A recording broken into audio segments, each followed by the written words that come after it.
ಗುತ್ತಿಗೆದಾರ ಸಚಿನ್ ಆತ್ಮಹತ್ಯೆ ಪ್ರಕರಣ ಇದೀಗ ರಾಜ್ಯ ರಾಜಕಾರಣದಲ್ಲಿ ಸಾಕಷ್ಟು ಸದ್ದು ಮಾಡ್ತಾ ಇದೆ. ಕಾರಣ ಸಚಿವರಾದಂತಹ ಪ್ರಿಯಾಂಕ್ ಖರ್ಗೆ ಅವರ ವಿರುದ್ಧ, ಅವರ ಆಪ್ತರ ವಿರುದ್ಧ ಈ ಒಂದು ಆರೋಪ ಕೇಳಿಬಂದಿರುವಂಥದ್ದು. ಈ ಹಿನ್ನೆಲೆಯಲ್ಲಿ ಪ್ರಿಯಾಂಕ್ ಖರ್ಗೆ ಅವರು ರಾಜೀನಾಮೆ ಕೊಡಬೇಕೆಂಬ ಆಗ್ರಹವನ್ನು BJP ಮಾಡ್ತಾ ಇದೆ. ನಮ್ಮ ಜೊತೆ BJP ಹಿರಿಯ ಮುಖಂಡರು ಹಾಗೂ ವಿಪಕ್ಷ ನಾಯಕರಾದಂತಹ ಛಲವಾದಿ ನಾರಾಯಣ ಸ್ವಾಮಿ ಅವರಿದ್ದಾರೆ. ಅವ್ರ ಜೊತೆನೇ ಮಾತಾಡೋಣ.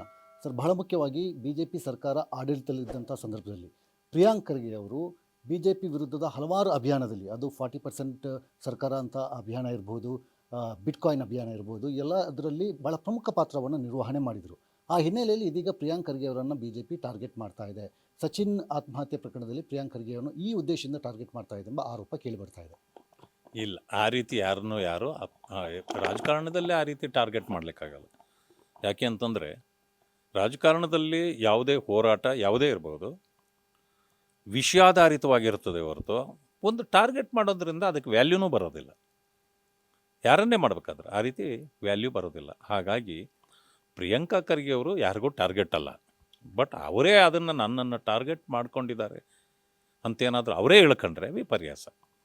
ಓಕೆ ಸರ್, ತಾವು ಆ ಜಿಲ್ಲೆಗೆ ಭೇಟಿ ಕೊಟ್ಟಿದ್ರಿ, ಅವರ ಮನೆಗೆ, ಸಚಿನ್ ಅವರ ಮನೆಗೆ, ಅವರ ಕುಟುಂಬಸ್ಥರನ್ನು ಕೂಡ ಭೇಟಿ ಮಾಡಿ ಮಾತುಕತೆ ನಡೆಸಿದ್ರಿ ಮತ್ತು ಅವರು ಒಂದಿಷ್ಟು ವಿಚಾರಗಳನ್ನು ಕೂಡ ತಮ್ಮ ಜೊತೆ ಹಂಚಿಕೊಂಡಿದ್ರು. ವಾಸ್ತವದಲ್ಲಿ ಪ್ರಿಯಾಂಕ್ ಖರ್ಗೆ ಅವರ ಪಾತ್ರ ಏನಿದೆ ಈ ಪ್ರಕರಣದಲ್ಲಿ? ನೋಡಿ, ಅವರು ಬರೆದಿರ್ತಕ್ಕಂಥ ಡೆತ್ ನೋಟ್ನಲ್ಲಿ, ಸಚಿನ್ ಬರೆದಿರ್ತಕ್ಕಂಥ ಡೆತ್ ನೋಟಲ್ಲಿ ಒಂದು 3 ಅಂಶಗಳು ಬರ್ತವೆ. ನಾವು ಹೊರಗಡೆ ನಿಂತು ನೋಡಿದಾಗ ಅದು ಬೇರೆಯೇ ಇತ್ತು. ಅವರ ಮನೆಗೆ ನಾವು ಪ್ರವೇಶ ಮಾಡಿದಾಗ ಅಲ್ಲಿ ಅವರು ನಮ್ಮ ಗಮನಕ್ಕೆ ತಂದಿದ್ದು ಕೆಲವು ವಿಷಯಗಳು. ನಾವು ಹೋದ ತಕ್ಷಣ ಈಗ ಕಾಂಗ್ರೆಸ್ನವರು ಬಂದರು, ಅಲ್ಲಿ ಸಚಿವರು ಬಂದರು, ಈಶ್ವರ್ ಖಂಡ್ರೆ ಅವರು, ಪೊಲೀಸ್ನವ್ರು ಬಂದರು. ಇವ್ರು ಯಾರನ್ನೂ ಒಳಗಡೆ ಬರೆಸಲಿಲ್ಲ, ಎಲ್ಲರನ್ನೂ ಆಚೆ ಕಳಿಸ್ಬಿಟ್ರು. ಅವರು ನಿಮ್ಮಿಂದ ನಮಗೆ ನ್ಯಾಯ ಸಿಗೋದಿಲ್ಲ, ನಮಗೆ ಅನ್ಯಾಯ ಆಗಿದೆ, ಪೊಲೀಸ್ನವರು ನಮಗೆ ರಕ್ಷಣೆ ಕೊಟ್ಟಿಲ್ಲ, ನನ್ನ ತಮ್ಮನನ್ನು ಉಳಿಸ್ಕೊಳ್ಬೇಕು. ನೋಡಿ, ಅದು ಆ ಫ್ಯಾಮಿಲಿ ಬಡವರ ಫ್ಯಾಮಿಲಿ. ಆದರೆ 6 ಜನ ಮಕ್ಕಳು, 5 ಹೆಣ್ಣು ಮಕ್ಕಳು, 1 ಗಂಡು ಮಗ ಈಗ ತೀರ್ಕೊಂಡಿದ್ದಾನೆ. ಅವರು ಎಲ್ಲರೂ ಕೂಡ ಎಜುಕೇಟೆಡ್ ಇದ್ದಾರೆ. ಇವರು ಹೋಗಿ ಅಂಗಲಾಚಿ ಬೇಡ್ಕೊಂಡಿದ್ದಾರೆ ಪೊಲೀಸಲ್ಲಿ, ಅವರು ನ್ಯಾಯ ಕೊಟ್ಟಿಲ್ಲ. ಅವನನ್ನು ಉಳಿಸ್ಬೋದಾಗಿತ್ತು ಅನ್ನೋದು ಆ ಒಂದು ಆ ಕುಟುಂಬಕ್ಕಿರ್ತಕ್ಕಂಥ ನೋವು. ಆದರೆ ಇವರು ಮಾಡಲಿಲ್ಲ ಅಂತ. ಅವರು ಬಂದರು, 10 ಲಕ್ಷ ನಾವು ಕೊಡ್ತೇವೆ ಅಂತೇಳಿ ಘೋಷಣೆ ಮಾಡಿ ಹೋದ್ರು. ಅವ್ರೇನು ತಗೊಳ್ಳಿಲ್ಲ. ನಾವು ಕೂಡ ಕಾರ್ಯಕರ್ತರು ಎಲ್ಲ ಸೇರಿ ಸುಮಾರು ಹಣ ಕಲೆಕ್ಟ್ ಮಾಡಿ, ಸುಮಾರು 5-10 ಲಕ್ಷ ಇರ್ಬೋದು, ಅದನ್ನು ಕೊಡ್ಲಿಕ್ಕೆ ಹೋದರೆ ದಯವಿಟ್ಟು ನಮಗೆ ದುಡ್ಡು ಬೇಡ, ನಮಗೆ ನ್ಯಾಯ ಬೇಕು, ನಮ್ಮ ಹಣನ ತಿರಸ್ಕಾರ ಮಾಡಿದ್ರು ಅವರು. ಅಂದಮೇಲೆ ಅದು ಒಂದು ಸ್ವಾಭಿಮಾನಿ ಕುಟುಂಬ ಅಂತ ನಾವು ಹೇಳಲೇಬೇಕಾಗತ್ತೆ. ಆ ಹೆಣ್ಣು ಮಕ್ಕಳು ಕಣ್ಣೀರು ಹಾಕಿ ಹೇಳುವಾಗ ನಮಗೆ ಭಾಳ ನೋವಾಯಿತು. ನನ್ನ ತಮ್ಮ ಅಲ್ಲಿ ತೀರ್ಕೊಂಡಿದ್ದ, ನಾವು ಕೇಳಿದಾಗ ಉಳಿಸ್ಬೋದಾಗಿತ್ತು. ಅಲ್ಲಿ ಹೋಗಿ ನೋಡಿದ್ರೆ ನಾವು ಬೆಳಗ್ಗೆ ಹೊತ್ತಿಗೆ ಅವನು ಸತ್ತು ಬಿದ್ದಿದ್ದ. ರೈಲ್ವೆ ಇದಕ್ಕೆ ಟ್ರ್ಯಾಕಲ್ಲಿ ಅವನು ತಲೆ ಆ ಕಡೆ ರುಂಡ ಮುಂಡ ಬೇರೆ ಆಗಿತ್ತು. ನಾವು ಹೋಗಿ ಅಲ್ಲಿ ಇದು ಮಾಡಿದ್ರು 3 ಟ್ರೈನ್ಗಳು ಅವನ ಮೇಲೇ ಹೋದ್ವು. ಆದರೂ ಕೂಡ ಅವರು ನಮ್ಮನ್ನು ಎತ್ತಲಿಕ್ಕೂ ಬಿಡಲಿಲ್ಲ, ಅವರು ಎತ್ತಲಿಲ್ಲ. ಈ ರೀತಿ ಮಾಡಿಬಿಟ್ರು ಅನ್ನೋ ನೋವನ್ನು ಅವ್ರು ಹೇಳ್ಕೊಂಡ್ರು. ಇದು ವಿಷಯ ಬೇರೆ. ಇಲ್ಲಿ ವೈಯಕ್ತಿಕ ಯಾರ್ದೂ ಇಲ್ಲ. ಒಂದು ಜೀವ ಹೋಗಿದೆ, ನ್ಯಾಯ ಸಿಗಬೇಕು. ಇನ್ನು ಉಳಿದಿದ್ದು ಆ ಡೆತ್ ನೋಟಲ್ಲಿ ಭಾಳ ವಿಷಯಗಳಿದೆ. ಅದು ಸತ್ಯತೆಗಳು ತನಿಖೆಯಿಂದ ಹೊರಬರ್ತವೆ. ನೀವು ಕೇಳಿದ್ರಿ ಪ್ರಿಯಾಂಕಾ ಖರ್ಗೆ ಅವರದ್ದು ಪಾತ್ರ ಇಲ್ಲಿ ಏನು ಅಂತ. ಅವರ ಪಾತ್ರವನ್ನು BJP ಹೇಳ್ತಾ ಇಲ್ಲ, ಡೆತ್ ನೋಟ್ ಹೇಳ್ತದೆ. ಅವರ ಪಾತ್ರನ ಏನು ಹೇಳ್ತದೆ ಅಂದರೆ, ರಾಜು ಕಪ್ನೂರ್ ಅಂತಕ್ಕಂಥವ್ರು ಅವರ ರೈಟ್ ಹ್ಯಾಂಡ್ ಪರ್ಸನ್ನು. ಸೊ ಅವರೇನು ಮಾಡ್ತಾರೆ, ಇವರು ಮಾತಿಲ್ಲದೆ ಅವ್ರು ಏನೂ ಮಾಡೋದಿಲ್ಲ. ನನಗೆ ಕಾಂಟ್ರಾಕ್ಟ್ ಎಲ್ಲ ಕೊಡಿಸ್ತೇನೆ ಅಂತ ಎಲ್ಲ ಮಾಡಿದ್ದು ಕೂಡ ಕಪ್ನೂರ್ ಅವ್ರು ಕರ್ಕೊಂಡೋಗಿದ್ದು, ಮಂತ್ರಿ ಅವ್ರ ಹತ್ರ ಕರ್ಕೊಂಡೋದ್ರು. ಮಂತ್ರಿ ಅವರೇ ನನಗೆ 2-3 ಇದಕ್ಕೆ ಅವ್ರ ಫೋನಿಂದನೇ ಮಾಡಿದರು. ಬೀದರ್ಗೆ ಮಾಡಿದರು, ಮೈಸೂರಿಗೆ ಮಾಡಿದ್ರು, ಎಲ್ಲೆಲ್ಲೋ ಹೇಳ್ಕೊಂಡಿದ್ದಾರೆ. ಅದರಲ್ಲೆಲ್ಲ ಆ ಸತ್ಯಾಸತ್ಯತೆಗಳನ್ನ ಯಾರು ಪ್ರೂವ್ ಮಾಡಬೇಕೋ ಮಾಡ್ಕೊಳ್ಳಿ. ನಮಗೆ ಇರ್ತಕ್ಕಂಥದ್ದು ಇದರಲ್ಲಿ ವ್ಯವಹಾರದ ವಿಷಯವೇ ಆಗಿದ್ದರೆ ಇದು ರಾಜಕೀಯ ತಿರುವು ಪಡ್ಕೊಳ್ಳೋದು ಸರಿಯಲ್ಲ. ನಮಗಿರ್ತಕ್ಕಂಥದ್ದು ಅಲ್ಲಿ ಸುಪಾರಿ ವಿಷಯ ಬಂತು. ಯಾರನ್ನ ಟಾರ್ಗೆಟ್ ಅಂತ ಬಂತು? ಅವರೇ ಬರ್ದಿರೋದಲ್ಲ. ಈ ಹುಡುಗ ಅವ್ರ ಹತ್ರ ಚೆನ್ನಾಗಿರುವಾಗ ನಡೆದಿರ್ತಕ್ಕಂಥ ವಿಚಾರಗಳಿವು. ಸುಪಾರಿಯಲ್ಲಿ ಆಂದೋಳ ಸ್ವಾಮೀಜಿದು ಬಂದಿದೆ, ಸಿದ್ಧಲಿಂಗ ಸ್ವಾಮೀಜಿದು, ನಮ್ಮ MLA ಶಾಸಕರವರು ಅವ್ರದ್ದು ಬಂದಿದೆ, ಬಸವರಾಜ ಮತ್ತಿಮೋಡ್ದು, ನಮ್ಮ ಚಂದು ಪಾಟೀಲ್ ಅಧ್ಯಕ್ಷರು ಅವ್ರದ್ದು ಬಂದಿದೆ, ಇನ್ನೊಬ್ಬರು ನಮ್ಮ ಇವರು ಚಿತ್ತಾಪುರದಲ್ಲಿ ಅಭ್ಯರ್ಥಿಯಾಗಿದ್ದ ರಾಥೋಡ್ ಅವರು ಬಂದಿದೆ. ಇವು ಬಂದ ಮೇಲೆ supari is not a small thing.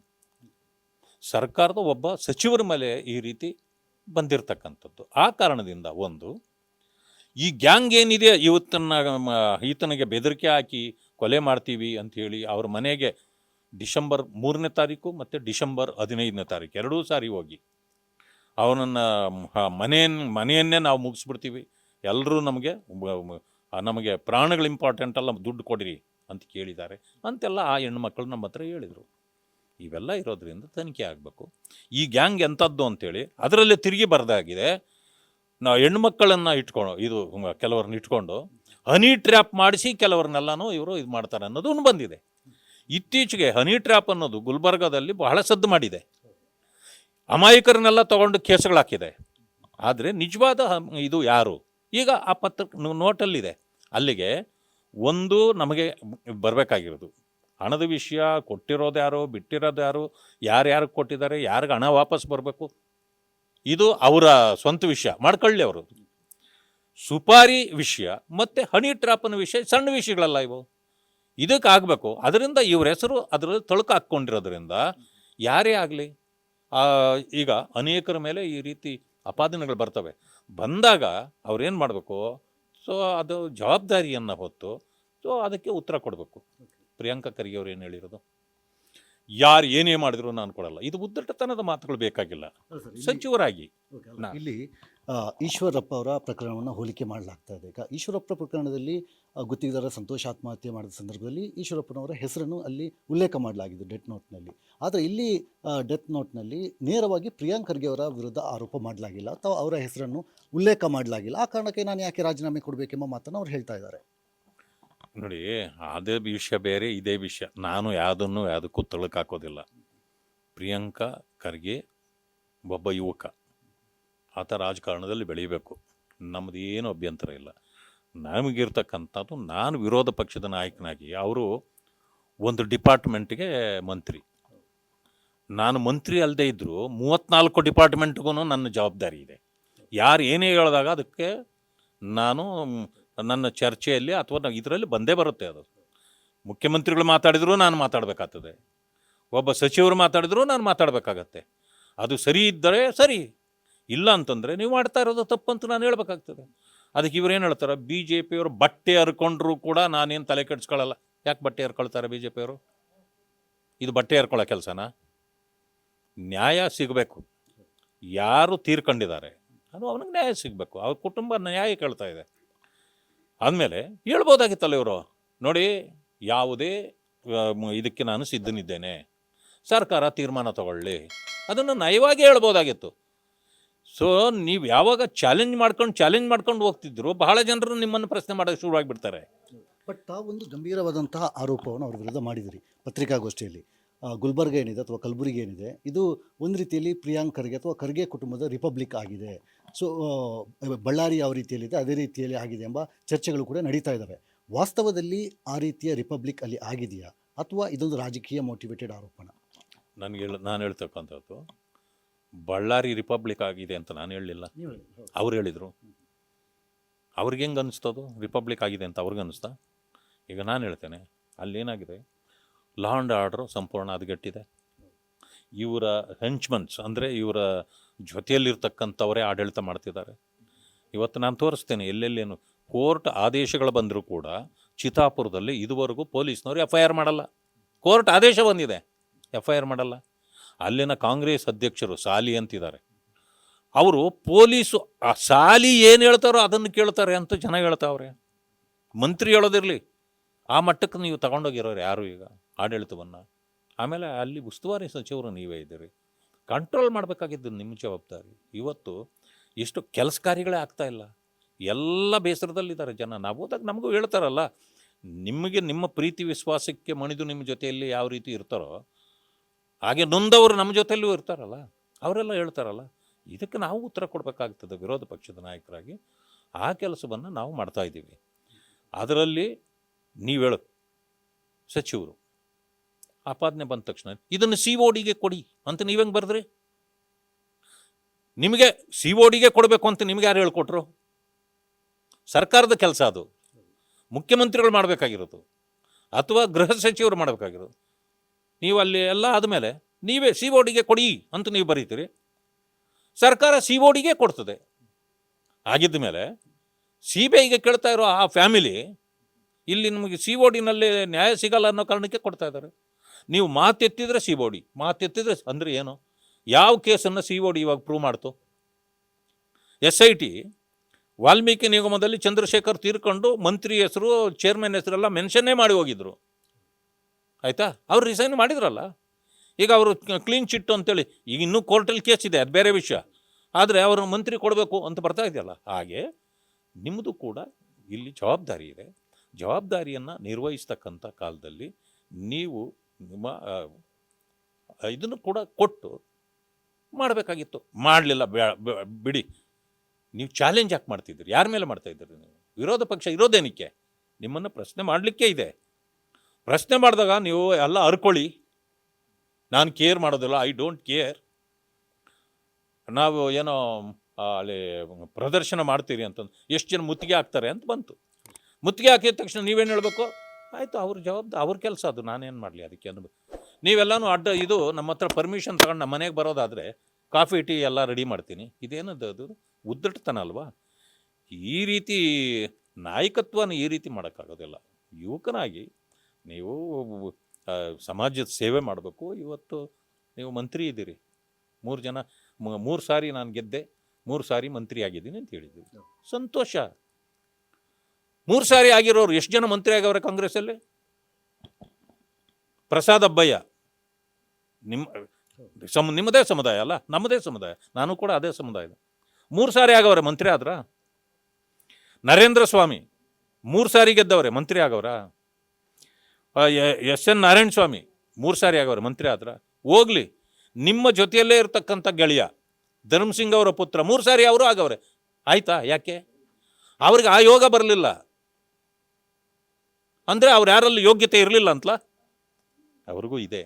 ಆದರೆ ನಿಮಗೆ ವಿಶೇಷವಾದ ಇನ್ಫ್ಲೂಯೆನ್ಸ್ ಇದೆ. ನೀವು ಆಗಿದ್ದೀರಿ, 1ನೇ ಸಾರಿ ಗೆದ್ರಿ, ಮಂತ್ರಿ ಆದ್ರಿ, 2ನೇ ಸಾರಿ ಗೆದ್ರಿ, ಮಂತ್ರಿ. ಪಾಪ ಅವರೆಲ್ಲ ಆಗಿಲ್ವಲ್ಲ? ಸರ್, ಈಗ ಇದನ್ನು ಅರ್ಥ ಮಾಡ್ಕೊಳ್ಬೇಕು. ಸರ್, ಈಗ ಈ ಪ್ರಕರಣ ಸಂಬಂಧಪಟ್ಟಂತೆ ತಾವು ಪ್ರಸ್ತಾಪ ಮಾಡಿದಿರಿ. ಈಗಾಗಲೇ ಪ್ರಿಯಾಂಕ್ ಖರ್ಗೆ ಅವರು CIDಗೆ ತನಿಖೆಗೆ ಕೊಡಿ ಅಂತ ಗೃಹ ಸಚಿವರಿಗೂ ಮುಖ್ಯಮಂತ್ರಿಯವರಿಗೂ ಪತ್ರ ಬರೆದಿದ್ದಾರೆ. ಸೊ ತಮ್ಮ ಪಕ್ಷದ ಬೇಡಿಕೆ ಏನು? ಯಾಕಂದರೆ CIDಯಿಂದ ಈ ತನಿಖೆ ಪಾರದರ್ಶಕವಾಗಿ ಆಗೋದಿಲ್ಲ ಅಂತ ಅನುಮಾನ ತಮಗೆ ಏನಾದರೂ ಇದೆಯಾ? ಅಥವಾ CBIಗೆ ಕೊಡಬೇಕಾ? ಅಥವಾ ನ್ಯಾಯಾಂಗ ತನಿಖೆ ಆಗಬೇಕಾ? ಏನು ಬೇಡಿಕೆ? ನೋಡಿ, ಆ ಕುಟುಂಬ ಏನು ಕೇಳಿದೆ?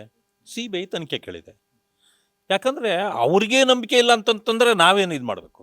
ಆಮೇಲೆ ಸತ್ಯ ಹೊರಗಡೆ ಬರಲಿ, ಯಾವುದಾದ್ರೂ ಯಾವ ತನಿಖೆ ಆದ್ರೆ ಏನು ಅನ್ನೋದು ಸರ್ಕಾರಕ್ಕಿಲ್ಲದೆ ಇದೇ ತನಿಖೆ ಬೇಕು ಅಂತ ಅವ್ರು ಯಾಕೆ ಹೇಳ್ತಾರೆ? ಅಲ್ಲಿಗೆ ನಿಮ್ಮ ಕೈ ಕೆಳಗೆ ನಡೆಯೋಂಥ ಆಫೀಸರ್ಗಳನ್ನ ಹಾಕ್ಕೊಂಡು ಅಲ್ಲಿಗೆ ತನಿಖೆ ಏನು ರಿಸಲ್ಟ್ ಬರ್ತದೆ ಅಂತ ಗೊತ್ತಾಯ್ತಲ್ಲ? ಇದು ಅನುಮಾನಕ್ಕೆ ಆಸ್ಪದ ಆಗಿರೋದು. ಅದರಿಂದ CBI ಕೊಡಬೇಕು ಅಂತೇಳಿ ಆ ಕುಟುಂಬ ಕೇಳಿದೆ, ಆದ್ದರಿಂದ CBI ಕೊಡಬೇಕು ಅಂತ ನಾವು ಕೇಳಿದ್ದೀವಿ ಅಷ್ಟೇ. ಒಂದು ಕಡೆಯಲ್ಲಿ ಕಾಂಗ್ರೆಸ್ನ ಹಲವಾರು ನಾಯಕರುಗಳು ಪ್ರಿಯಾಂಕ್ ಖರ್ಗೆ ಅವರ ಬೆಡಿಗೆ ನಿಂತಿದ್ದಾರೆ. DCM DK ಶಿವಕುಮಾರ್ ಅವರು ಬೆಡಿ ನಿಂತಿದ್ದಾರೆ. ಪರಮೇಶ್ವರ್ ಅವರು ಕೂಡ ಅವ್ರ ಪರವಾಗಿ ಮಾತಾಡಿದ್ದಾರೆ. ತಾವೇನು ಪೋಸ್ಟರ್ ಪ್ರದರ್ಶನ ಮಾಡಿದರೆ, ಆ ಪೋಸ್ಟರಲ್ಲಿ ಕೆಲವು ಆರೋಪಿಗಳ ಜೊತೆಗೆ ಪ್ರಿಯಾಂಕ್ ಖರ್ಗೆ ಇದ್ದಿರುವಂತಹ ಭಾವಚಿತ್ರವನ್ನು ಕೂಡ ಪ್ರೆಸ್ ಮೀಟಲ್ಲಿ ಪ್ರದರ್ಶನ ಮಾಡಿದಿರಿ. ಸೊ ನಮ್ಮಲ್ಲಿ ಕೂಡ ಇದ್ದಾವೆ, ವಿಜೇಂದ್ರ ಅವರು ಕೂಡ ಯಾರ ಜೊತೆ ಇದ್ದಾರೆ, ಆ ಭಾವಚಿತ್ರವನ್ನು, ಆ ಫೋಟೋಗಳನ್ನು ನಾವು ಕೂಡ ಪ್ರದರ್ಶನ ಮಾಡ್ತೀವಿ ಅಂತ ಸವಾಲು ಹಾಕಿದ್ದಾರೆ DK ಶಿವಕುಮಾರ್ ಅವರು. ನೋಡಿ, DK ಶಿವಕುಮಾರ್ ಅವರು ಹೇಳಿರೋದ್ರಲ್ಲೂ ತಪ್ಪಿಲ್ಲ. ಎಷ್ಟೋ ಜನರು ಬರ್ತಾರೆ, ಪಕ್ಕದಲ್ಲಿ ನಿಂತ್ಕೊಂಡು ಫೋಟೋ ತೆಗೆದು, ಬಟ್ ಪ್ರಶ್ನೆ ಅದು ಬರೋದಿಲ್ಲ. ಇಲ್ಲಿ ಆ ಪಕ್ಷದೇ ಕಾರ್ಯಕರ್ತ ಆಗಿದ್ದು, ಆ ಪಕ್ಷದ ಚಟುವಟಿಕೆಗಳಲ್ಲೇ ಇದ್ದು, ಪ್ರತಿದಿನ ಸಚಿವರ ಜೊತೆಯಲ್ಲೇ ಇರೋರು ಫೋಟೋ ಬೇರೆ. ಅಕಸ್ಮಾತ್ ಆಗಿ ನಾನು ಹೋಗ್ತಾ ಇರಬೇಕಾದ್ರೆ ನನ್ನ ಹತ್ರನೂ ಎಷ್ಟು ಜನ ಫೋಟೋ ತಗೋತಾರೆ, ಅದು ಬೇರೆ ವಿಷಯ. ಅಣ್ಣ ಒಂದು ಫೋಟೋ ತಗೋತೀನಿ ಅಂದರೆ ಬೇಡ ಅಂತೀವ ನಾವು, ತಗೊಳ್ತಾರೆ. ಆದರೆ ಆಪಾದನೆ ಬಂದಾಗ ಅದು ಯಾವ ಫೋಟೋ ಎಲ್ಲೋ ಅಕಸ್ಮಾತಾಗಿ ತೆಗೆದಿದ್ದ ಫೋಟೋ ಲೆಕ್ಕಕ್ಕೆ ಬರೋದಿಲ್ಲ. ಬೆಳಗ್ಗಿಂದ ಆಮೇಲೆ ಇಷ್ಟು ಮಾತ್ರ ಅಲ್ಲ, ಡೆತ್ ನೋಟಲ್ಲಿ ಇವೆಲ್ಲ ಹೆಸರುಗಳಿದೆಯಲ್ಲ, ಅದಾಗ ಬರೋದು ಇದು. ಆದ್ದರಿಂದ ಇದು ಚಾಲೆಂಜ್ ಮಾಡ್ಕೊಂಡು ಹೋಗುವಂಥ ಕೆಲಸ ಅಲ್ಲ. ಇದಕ್ಕೆ ಬದ್ಧತೆಯನ್ನು ಅವರು ತೋರಿಸ್ಬೇಕಾಗ್ತದೆ. ಇಡೀ ಪಕ್ಷ ಅವರ ಸಪೋರ್ಟಿಗೆ ನಿಂತಿದೆ ಅಂತಂದರೆ ಇದು ತಪ್ಪು ಅವ್ರು ಮಾಡ್ತಾ ಇರೋದು ಅಂತ ನಾನು ಹೇಳೋದಿಲ್ಲ. ಯಾಕೆ ಹೇಳಿ? ಆ ಪಕ್ಷದ ನಾಯಕನಿಗೆ ಆ ಜೊತೆಯಲ್ಲಿ ನಿಲ್ಲೋದು ಪಕ್ಷದ ಕೆಲಸ. ಸರ್ಕಾರದಲ್ಲಿ ಅವ್ರು ಸಚಿವರಿದ್ದಾರೆ, ಸರ್ಕಾರ ನಿಲ್ತದೆ. ನಾವೇನಾದರೂ ಮಾಡಿದಾಗ ನಮಗೂ ಯಾರಾದರೂ ನಮ್ಮ ಮೇಲೆ ದುಂಡಾವರ್ತಿ ಮಾಡಿದಾಗ ನನ್ನ ಪಕ್ಷ ನಮಗೂ ನಿಲ್ಲಲ್ವೇ? ಹಾಗೆ ಅದು ಇವೆಲ್ಲವೂ ಪ್ರಶ್ನೆ ಬರೋದೇ ಇಲ್ಲ. ನಮಗೆ ಆಗಬೇಕಾಗಿರೋದು ಅಲ್ಲಿ ಆ ಕುಟುಂಬಕ್ಕೆ ನ್ಯಾಯ ಸಿಗಬೇಕು. ಕೊನೆಯದಾಗಿ ಈ ಹೋರಾಟ ಎಲ್ಲಿಗೆ ಮುಂದುವರಿಯುತ್ತೆ? ಪ್ರಮುಖವಾಗಿ ಪ್ರಿಯಾಂಕ್ ಖರ್ಗೆ ಅವರ ರಾಜೀನಾಮೆಗೆ ತಾವು ಒತ್ತಾಯ ಮಾಡಿದಿರಿ, ಅವ್ರು ರಾಜೀನಾಮೆ ಕೊಡೋದಿಲ್ಲ ಅಂತ ಹೇಳಿದ್ದಾರೆ. ಮತ್ತು ಕಾಂಗ್ರೆಸ್ನ ನಾಯಕರುಗಳು ಕೂಡ ಅವ್ರು ರಾಜೀನಾಮೆ ಕೊಡುವಂಥ ಅಗತ್ಯ ಇಲ್ಲ ಅಂತ ಹೇಳಿದ್ದಾರೆ. ಸೊ ಬಿಜೆಪಿ ಯಾವ ರೀತಿ ಹೋರಾಟ ನಡೆಸುತ್ತೆ? ಎಷ್ಟೋ ಘಟನೆಗಳು ಹೊರಬಂದಾಗ ನಾನು ರಾಜೀನಾಮೆ ಕೊಡೋದೇ ಇಲ್ಲ, ನಾನು ಇದರಲ್ಲಿ ಇನ್ವಾಲ್ವ್ ಆಗೇ ಇಲ್ಲ, ನನಗೂ ಇದಕ್ಕೂ ಏನು ಸಂಬಂಧ ಇಲ್ಲ, ಇದೆಲ್ಲವೂ ಸಹಜವೇ ಅಲ್ವಾ? ಅಂದಮೇಲೆ ಅಷ್ಟೆಲ್ಲ ಹೇಳಿದ ಮೇಲೂ ರಾಜೀನಾಮೆಗಳು ಕೊಟ್ಟಿಲ್ವಾ? ಬೇಕಾದಷ್ಟು ಆಗಿಲ್ವಾ? ನಾಗೇಂದ್ರ ಅವರು ರಾಜೀನಾಮೆ ಇಲ್ಲ, ಅದು ಹಿಂಗೆ ಬಂದ್ಬಿಟ್ಟಿದೆ ನನ್ನ ಹೆಸರಲ್ಲಿ, ನಾನು ರಾಜೀನಾಮೆ ಇವತ್ತೇ ಕೊಟ್ಬಿಡ್ತೀನಿ ಅಂತ ಕೊಟ್ರ? ಎಲ್ಲವೂ ಹೀಗೆ ಆಗೋದು. ಆದರೆ ಡೇ ಬೈ ಡೇ ಅದರ ಸಾಂದ್ರತೆ ಹೆಚ್ಚಿದಾಗ, ಅದರ ವಿಚಾರಗಳು ಹೊರಗಡೆ ಬಂದಾಗ, ಒಂದಕ್ಕೊಂದು ಬೆಳೀತಾ ಹೋದಾಗ ಅದಕ್ಕೆ ಅರ್ಥವಾಗತ್ತೆ. ಬಟ್ ಇದನ್ನು ಇಡೀ ರಾಜ್ಯಕ್ಕೇ ಬೆಳೆಸಿದ್ರೂ ಸರಿ ನಾವು ರಾಜೀನಾಮೆ ಕೊಡಲ್ಲ ಅನ್ನೋದು ಸರ್ಕಾರದ ತೀರ್ಮಾನ ಆದರೆ ನಡೀತದೆ. ನಾವು ಹೋರಾಟದಿಂದ ನಾವು ಹಿಂದೆ ಸರಿಯೋದಿಲ್ಲ. ಇಲ್ಲ ಇದನ್ನು ಇಲ್ಲಿಗೆ ಇತ್ಯರ್ಥ ಮಾಡ್ಕೊಳ್ಬೇಕು ಅನ್ನೋದಾದರೆ ಅವ್ರು ರಾಜೀನಾಮೆ ಕೊಡಿಸ್ತಾರೆ. ಅದಾದಮೇಲೆ ಇನ್ವೆಸ್ಟಿಗೇಷನ್ ಆಗ್ತದೆ. ಇನ್ವೆಸ್ಟಿಗೇಷನ್ಗಳು ಆಗಿದ್ದು ಎಲ್ಲವೂ ಕೂಡ ಸತ್ಯವೂ ಅಲ್ಲ, ಸುಳ್ಳು ಅಲ್ಲ. ಸತ್ಯ ಇದ್ದರೆ ಹೊರಗೆ ಬರ್ತದೆ. ಅದು ಯಾವ ಏಜೆನ್ಸಿ ಕೆಲಸ ಮಾಡ್ತದೋ ಅದ್ರ ಮೇಲೆ ಡಿಪೆಂಡ್ ಆಗ್ತದೆ. ಅದರಿಂದಾಗಿ ಅವ್ರ ತೀರ್ಮಾನ ಅವ್ರದ್ದು ಆದರೆ ನಮ್ಮ ತೀರ್ಮಾನವೂ ನಮ್ಮದಾಗತ್ತೆ ಅಷ್ಟೇ. Thank you. ಸೊ ಇದಿಷ್ಟು ಛಲವಾದಿ ನಾರಾಯಣ ಸ್ವಾಮಿಯವರ ಮಾತು. ರಾಜೀನಾಮೆ ಕೊಡುವವರೆಗೂ ನಮ್ಮ ಹೋರಾಟವನ್ನು ಮುಂದುವರಿಯುತ್ತೆ. ಆ ರೀತಿಯ ಉದ್ದಟತನ ಪ್ರಿಯಾಂಕ್ ಖರ್ಗೆ ಅವರು ಮಾಡಬಾರ್ದು ಎಂಬ ಮಾತನ್ನು ಹೇಳಿದ್ದಾರೆ. ಕ್ಯಾಮರಾ ಪರ್ಸನ್ ತೇಜಸ್ ಜೊತೆಗೆ ಇರ್ಷಾದ್ ಉಪ್ಪಿನಂಗಡಿ, ವಿಜಯ ಕರ್ನಾಟಕ, ಬೆಂಗಳೂರು.